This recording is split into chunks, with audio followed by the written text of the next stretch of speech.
Welcome to the 5G Guys podcast, the premier resource for industry insiders and newcomers alike to explore anything and everything wireless telecommunication. We discuss, explain, and explore all things wireless technology. So let's dive right in. Welcome your host, Dan McVaugh and Wayne Smith. Welcome back. I'm Wayne Smith. I'm joined by my co-host, Dan McVaugh. Hey, everyone. Welcome back. Thanks for joining us again. Hey, before we dive into this episode, I want to thank everyone for listening. And if you haven't already, hit the subscribe button. Give us some stars if you like what you're hearing. Tell your friends and go to 5gguys.com to connect with us, comment, and see more about what we got going on. Today, welcome our guest, Peter Thermos from Palindrome Technologies. He's the president and CTO. He's got over 20 years of experience in information security and assurance, providing consulting for commercial clients and conducting research for government agencies. In his current position with Palindrome, he spearheads the technological direction and vision of the company. He's been working as a subject matter expert for customers in various industries, including telecom, energy, and financial. This work is helping to secure emerging technologies, including internet multimedia applications like voice over IP, carrier-grade networks like 4G, LTE, and 5G, and user equipment such as 4G, 5G handsets, and IoT devices. Peter's also the primary author of a book called Securing Voice over IP Networks by Addison Wesley. So check that out if you want to learn more. And he's also a speaker at conferences. He's published several research papers and has even had articles in publications you may have heard of like Forbes and Wired. So Peter, thanks for joining us. Great to have you. Thank you, Dan. Thank you, Wayne. Happy to be here. Yeah, Peter, we know each other from working together in previous projects in the past. We go back quite a few years, whether it's security testing and software and other types of applications. So we're looking forward to hearing from you and what you can bring to us in the podcast today. Yeah, I'm excited to be here. And there are a lot of interesting things going on with 5G that actually will be the fabric for a lot of emerging technologies coming out. IoT is one of them, but there are a whole bunch of other ones, virtual reality, augmented reality that we're going to see. And 5G will be the cornerstone of all the emerging technologies. So Nice. Well, tell what's keeping you guys busy these days at Palindrome. What's kind of been the thing that wakes you up in the morning, getting you excited and keeping you busy? So one of the things that we do is we help carrier-grade service providers to secure their networks. So one of our mantra is that keep calm and zero trust. So we're trying to push that. But some of the other interesting things that we do is we collaborate with standards organizations such as GSMA and IEEE. As a matter of fact, there's an IEEE event, World Forum event on IoT security and privacy coming up July 12th to 15th. And I will encourage your audience to tune in and listen to some of the speakers. It's open, and I can share that information at the end of the podcast for any interested members of your audience. Nice.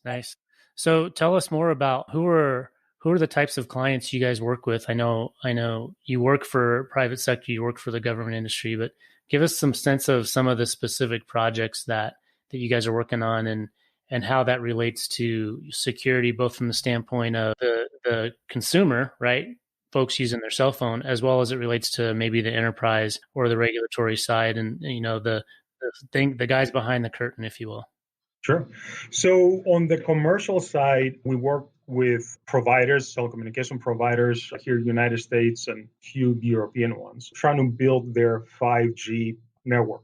So we've been working for the past 2.5 years, testing the products for the core network and also some of the user devices. So we look at the security on the user equipment, whether it's a handset or an IoT device, but also we look into the back end. So we do end-to-end testing, security assurance testing. We also help with security architecture, especially when it comes to using mobile edge computing, because cloud is a technology that the big carriers are trying to leverage in order to offer better services, especially within the 5G rollout. And 5G and mobile edge computing go hand in hand nowadays. And that will be a big differentiator for enterprise organizations, especially the ones that deliver real-time multimedia applications, whether it's augmented reality, virtual reality, telemedicine, and speed is the primary driver, but also security. That we have to make sure those implementations are secure, not only at the network layer, but also at the signaling, the infrastructure, and the user devices as well. So the entire ecosystem, we look at it from a multidimensional approach in one area and try to secure that. Holistic security approach is what we've seen over time being the most effective mechanism to prevent breaches and also unauthorized access to subscriber data. I know back when I started in the industry, back when I guess we'd call it the 1G side of the world when it was analog, I think really the biggest security risk we had was either crosstalk where you could hear somebody else's conversation accidentally because we were using analog FM modulation, or it was basically cloning of a phone, right? Pretty basic stuff. Somebody would clone a phone and they'd use another phone on your account to pay for their minutes. Fast forward to 4G today and 5G, kind of give us a sense for, what's different today, especially as a consumer. Obviously, things like securing my password are an important part of my security, but give us another sense for how it's different today from how it's changed over the years. The current threat landscape is much different than it used to be. You have more actors. Some of them are state-sponsored. Some of them are individuals that are trying to defraud the system. So the threat actors have increased, and also the attack vectors against those technologies. So you have many more attackers coming to the picture, researchers that are wearing a black hat versus white hat, and they're trying to identify zero-day vulnerabilities in telecommunication equipment, whether it's end device, the user equipment, or part of the signaling protocol that reaches in the core. Hackers can take advantage and commit certain fraud, extract or exfiltrate information, and ultimately impact the end user. So the primary, difference is that the threat landscape has shifted dramatically from 20 years ago. Wow. One of the things that I think all of us are starting to feel is the impact on security on consumer prices. So a few weeks ago, we had the pipeline, cyber attack, and now we had the meatpacking. And, for the first time, I think it's really affecting the everyday person and how they live their lives. And so what's your take on that, on those kinds of attacks? Do we expect more, now that it gets the mainstream? And there's a cost, it impacts you. You can't get gas or you can't get food. What's your take on those kinds of Definitely. So right now we have all these events, whether it's the Colonial Pipeline or any other ransomware type of attacks, but also you have those advanced persistent threats from state-sponsored attackers. And we see that infiltration and exfiltration of data that affects the organization, but ultimately affects the end user, just like you mentioned before. So whether it's going to disrupt the operations of an organization or the supply chain, those attacks have a great impact that eventually propagate, and the negative effects are realized by the average person, not only small enterprise organizations that may have ransomware attacks, but as you said, you're not going to be able to use an ATM possibly if your financial institution gets impacted, or not be able to get gas from the gas station, or go for your regular medical examination if you do telemedicine. So that infrastructure that we rely on is much more fragile as new technologies such as 5G, IoT kind of getting adopted into our ecosystem in our daily lives. And we have to be more cognizant as the average user of those threats. So if you asked a person, I think 10 years ago, about cybersecurity or internet security and threats, the most common response was, I run an antivirus and I'm okay. Nowadays, an antivirus doesn't typically do much because the end user may be affected by a virus, but it's also the infrastructure that the end user relies upon that gets affected. And then that infrastructure impacts not only one person, but hundreds of thousands in certain cases. There is dramatic shift as to the incentives that the attackers have. Instead of just frauding one person or 100 people that they've gotten account information. They're going after the big fish, if you will, after organizations that can pay a lot of money and greater profit compared to just targeting one or 100 or 1,000 individuals. Yeah. Well, it's kind of a good news, bad news too, though, right, Peter? Because the threat vectors are higher. All of the things you've talked about are significantly bigger than what we've seen in the past. But we also have technology that's much more capable of protecting us now too, though, right? Encryption levels are higher and higher every day. Talk a little bit about kind of the good side of where we're at technology-wise in terms of how it's protecting us in ways it didn't used to. Sure, and that's a good point. And we've seen dramatic improvements over time that provide additional controls and protection layers for the end user and the infrastructure. But we also realize the adversaries have to find ways around those protection mechanisms. So we've built an infrastructure with firewalls, intrusion detection systems, antivirus that help, I guess, keep out the script kiddies or the threats that are not as determined. But a state-sponsored attacker or someone that has the resources to go after certain targets, they will succeed because they have enough time. They can sit there for a year, 2 years until they get in. And the most, I guess, vulnerable piece of our ecosystem is the human element, and that's what we've seen over and over again. So we do have protection mechanisms that have prevented many breaches, but it's not consistent. I think that's the difference that we've seen. Some organizations are more disciplined in implementing, testing, verifying security on an ongoing basis.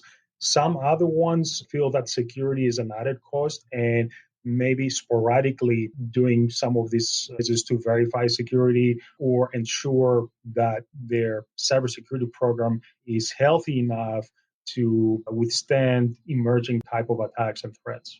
Before we kind of shift to kind of more the enterprise level, so as a consumer, what are the top 2, 3, 4 behaviors you've seen that are the direct result or source of security intrusions? And what are the top 2 or 3 things that we can do as consumers to protect ourselves and our identity, things of that nature? So phishing has been the dominant attack vector, not only on the consumer side, but also enterprise organizations too. So spear phishing or phishing in general has been the main avenue that we've seen people getting compromised from. Social engineering kind of goes with spear phishing or phishing in general. It's a combination of the two.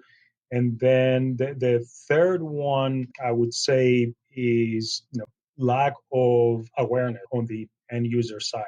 So those 3 things, the active attacks and lack of awareness, is something that we need to improve upon moving forward.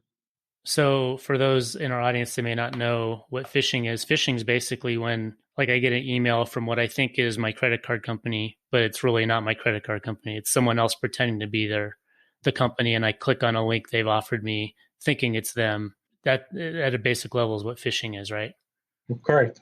And also to add to that, we also have the device level security that may not be implemented or in some cases is implemented properly.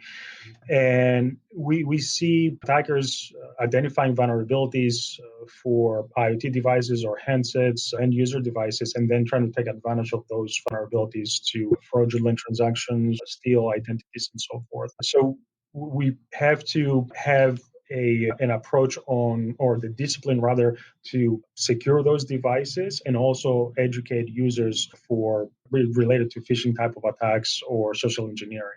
And then it's interfacing with me in some way to try to learn more about me, to try to guess my password or take over my identity. So I've always been like paranoid about Facebook, right? Like when you see those things going around Facebook asking like, what year were you born? What was your first car? Like, I'm not answering that because I'm just giving some social engineer all the stuff that he wants to try to figure out my account. Is that accurate, or am I being paranoid? Oh, yeah. I mean, even today, I receive calls from the IRS. I'm sure you've received some of those too. Sometimes they tend to be FBI agents too, or the Federal Reserve. I received a call from somebody claiming that they were with the Federal Reserve. And it just so happened that I've done work for the Federal Reserve for 10 years on the NERT, the National Incident Response Team.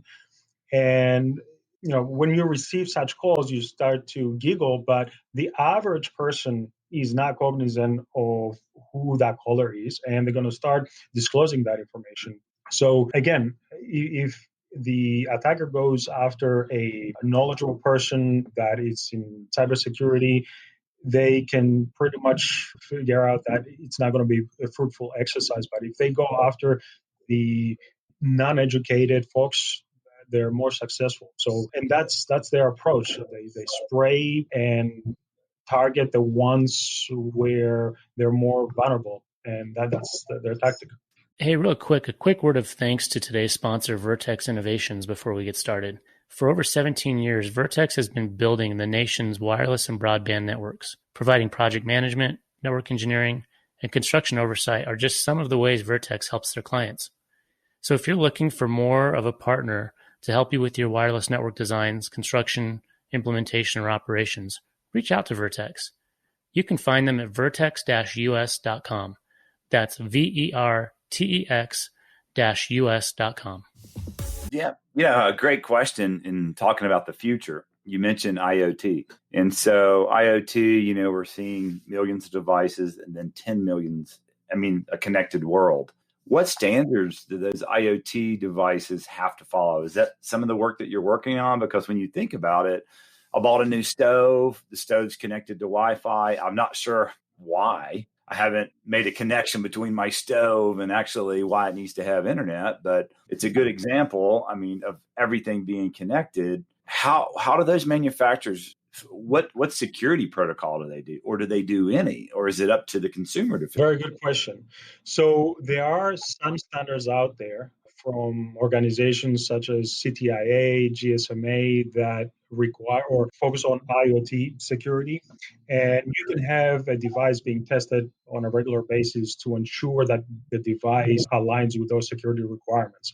So there are efforts in the industry where even consumers can look up and go back to the product vendors and ask, hey, have you guys gone through a CTIA, GSMA, or some kind of other IoT security certification?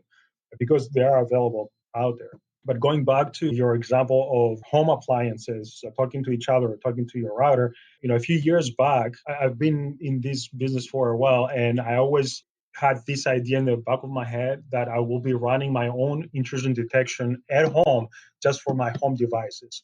So if there are any entrepreneurs out there, maybe a home intrusion detection system for your network could be an idea that they can push out, because again, we have so many devices at home, from refrigerators to microwaves to thermostats to solar panel controls, that it only is going to get bigger. And you have users within your home network and visitors that may use your home network that may bring other exotic threats at some point that you're not aware of and shut down your home network. And that can impact, especially if you have any people with medical conditions, they rely on certain appliances, and may impact those appliances as well.